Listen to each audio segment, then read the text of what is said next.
Joining us now, our good friend, the Mississippi Secretary of State, Michael Watson. Good morning, Mr. Secretary. Good morning, my friend. How are you? I'm doing just great.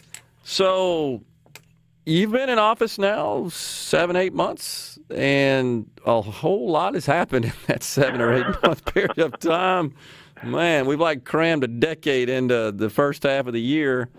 So first tell us, how are you settled in? Are your staff settled in? How's your office faring with this COVID stuff? Just give us kind of a report from the Secretary of State's office. So I'll tell you this. I am just so pleased and thrilled with the team that we have here. Secretary Husband left us some really good talent, and we were able to bring in several other pieces to kind of finish the puzzle off. And I want Mississippians to know that look, you hear me on the radio, you see me on TV, my name's in the paper and on the ballot, but it is not me, it's us. We've got a wonderful team here, from Carla Thornhill, who's my new chief of staff.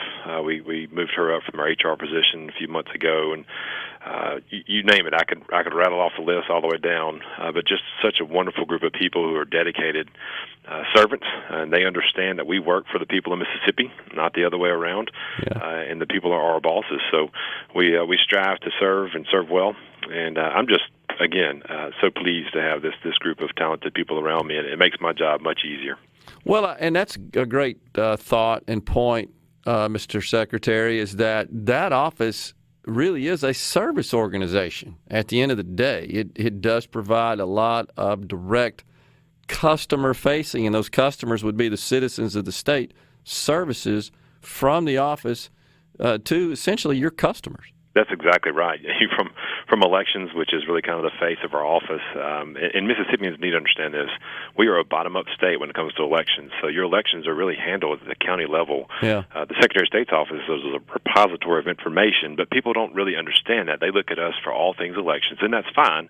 You know, we want to be that point where people can call and ask questions, and we refer you to your circuit clerks, or just making sure people are getting trusted information during this election period and season. To business services, where we talk to just about every business in the state of Mississippi, to public lands, our 16th section lands with our schools and tidelands on the coast, which are incredibly important, and then our forfeited properties. Tyrone Hickman and his team at Forfeited Properties have done a great job. We just kicked off an auction for properties up in Washington County. We're about to do another one in Humphreys County up north. So we have a lot going on, and people say, well, you know, how are you handling this during COVID? We hadn't skipped a beat. And one of the things I like to point out to people, and I think you and I have talked about this before, we average about 700 new businesses a week.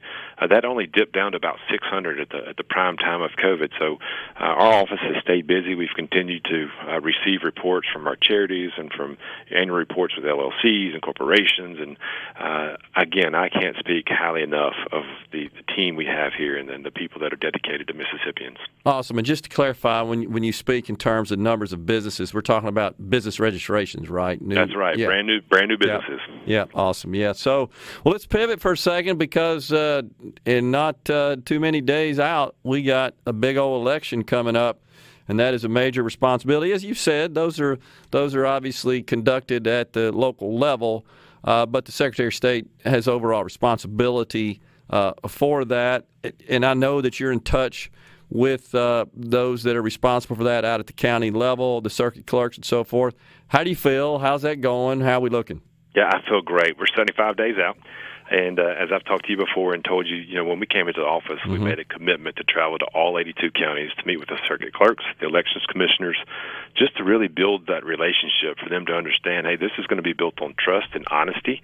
We're not always going to agree, but as long as we have those relationships that we can go back to, that's how we get things done.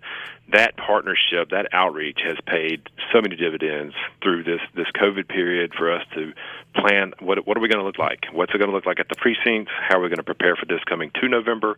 And Gerard, we've got a great plan. This is going to be the safest election and cleanest precincts that you could ever imagine for an election in Mississippi. I'm excited about it. We can talk through each of those steps and what that's going to look like. But to your question, again, the partnerships with our circuit clerks and our elections commissioners have been great. And in each and every issue that's come up, The best part about it is we've had a couple of dress rehearsals. We had the runoff election in the 2nd Congressional District and kind of saw how our plan would work. And going into the planning piece, we've had Zoom calls with Israel, with Taiwan, with South Korea, as a part of the National Association of Secretaries of State. I've talked to secretaries all over this country. So we put our plan together after getting all that information, kind of boiling it down.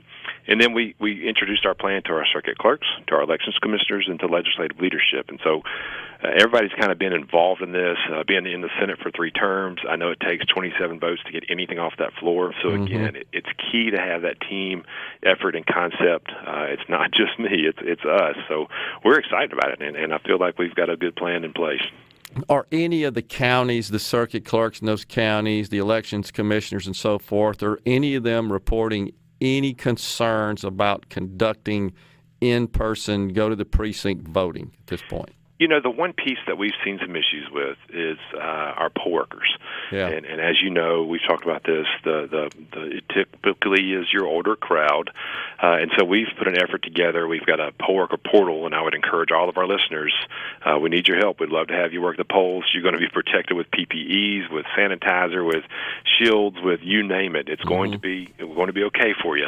But we've got a portal on our website. We had over 100 sign up in the first 30 days where our circuit clerks and elections commissioners will have basically candidates that they can pull from to work the polls in their county. So it ranges. We've had some counties say, look, we've had all but 3 say they're coming to work the polls, to other counties who have said we're having a real issue. So that's the only big issue, making sure we've got enough poll workers.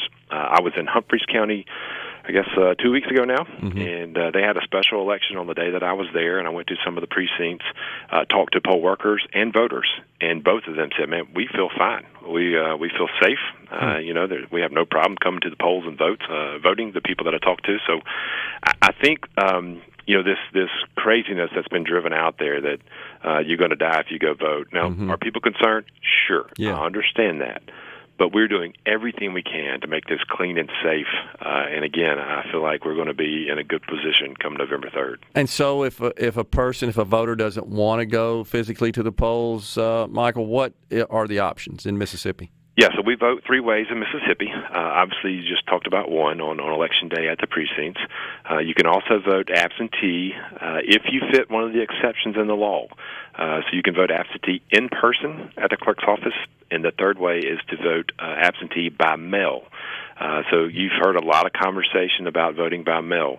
There's 2 ways to look at this. Number one, what we just talked about there, the legal way to vote by mail absentee in Mississippi, if you fit in one of the exceptions in the law, and you can talk to your circuit clerks. As a matter of fact, I encourage you, if you're concerned about voting by mail and you want to see if that's an option or opportunity for you, please call your local circuit clerks. They will talk you through the process, talk you through each of the exceptions that you may fit in or not fit in. We saw the legislature add 2 during the session there dealing with COVID.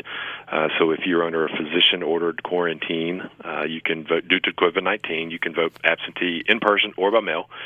Or if you are caring for someone, a dependent who has been quarantined by physician's orders due to COVID-19, you too are added to the additional list of exceptions allowing folks to vote by mail. So there is a legal way, and that's important. I want people to understand that. That is not a bad thing. Now, we do see some fraud in vote by mail, so we're concerned about that. But the bigger idea here that you're seeing on this federal conversation, the federal debate, is an entire vote by mail election. So what's often referred to as VBM. We've got problems there. It's a logistical nightmare. But not only that, the policy piece of it is a long discussion that we should have as Mississippians to understand why it's a bad idea to move forward with VBM here in Mississippi. Yeah, and the distinction there, correct me if I'm wrong, Mr. Secretary, is when the circuit clerks in the state just mass mail out a ballot to everyone on their rolls and just expect those to then be returned as a vote. That's exactly right. So, and the key thing there on the policy piece, Gerard, is in Mississippi we've got 33 counties who have 90% or above of their voting age population showing as registered voters. Gotcha. That's a problem. Yeah. 5 of those counties have over 100%. So Oh my you've gosh. got dead people on the Yeah. rolls. You've got people that don't live here. It's an issue. Yeah, all kinds of problems. So it's just difficult for all 82 counties to maintain currency on all those rolls. Mr. Secretary, thanks so much for joining us today. Appreciate all your efforts and your work there, keeping us straight here in the state of Mississippi. You take care, my friend. We'll do our best.